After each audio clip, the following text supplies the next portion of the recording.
தமிழ்நாடு மக்கள் எல்லாத்துக்கும் ஜெயஹிந்த். நான் வந்து சிவகங்கை மாவட்டம் காலர்கோயிலேருந்து பேசுகிறேன். என் பேர் Ilamaran. Indian armed force Indian நேவியில் செயலராக 4 இயர் சர்வீஸில் இருக்கேன்.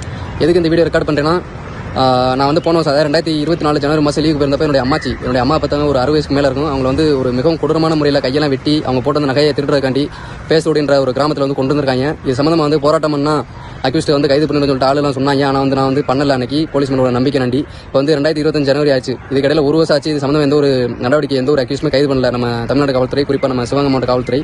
இதே இது நம்ம சிவகங்கை மாவட்ட காவல்துறை டிஎஸ்பிக்கோ இல்லை எஸ்பிக்கோ நடந்திருந்தா, அவங்க வீட்டில் ஏதாச்சும் ஒன்று நடந்திருந்தோ அடுத்த 1 மணி நேரத்தில் கண்டுபிடிக்கிற காவல்துறை வந்து என் வீட்டில் நடந்த ஒரு இஷ்யூ வந்து இது வரைக்கும் கண்டுபிடிக்க ஒரு எந்த ஒரு இதுவுமே இப்போ நடவடிக்கையுமே எடுக்கல. சம்மந்தமாக வந்து எங்கள் அப்பா வந்து ஒரு எஸ்பிஎஸ்ல ஒரு 6 வாட்ட பெட்டிஷன் மனு கொடுத்துருக்காரு. அப்புறம் வந்து கலெக்டர் ஆஃபீஸில் ஒரு மனு கொடுத்துருக்காரு. ஆனால் எந்த ஒரு நடவடிக்கையுமே எடுக்கல. அதனாண்டி நான் வந்து ஒரு சிவகங்கையில் சாம்பையா ஸ்கூலில் ஒரு நல்லா படித்து ஒரு இந்த போஸ்டிங்கில் இருக்கிறேன். நான் வந்து அதாவது என்னை வந்து ஒரு கிரிமினல் ஆக்க வேண்டான்ற ஒரு கோரிக்கை வந்து சிவகங்கை மாவட்ட காவல்துறைக்கு நான் வந்து இந்த நேரத்தில் தெரிவிச்சுக்கிறேன். ஏன்னா ஒரு எந்த ஒரு ஆக்ஷனுமே 1 வருஷம் ஆச்சு இது வரைக்கும் எடுக்கல. ஒரு மனுஷன் ஒரு அவன் பாட்டுக்கு எந்த ஒரு பம்பு தும்புக்கும் போகாமல் அவன் பாட்டுக்கு இருக்கேன். அவனை வந்து ஏதாச்சும் அவன் குடும்பத்தில் ஏதாச்சும் ஒன்று நடக்குது.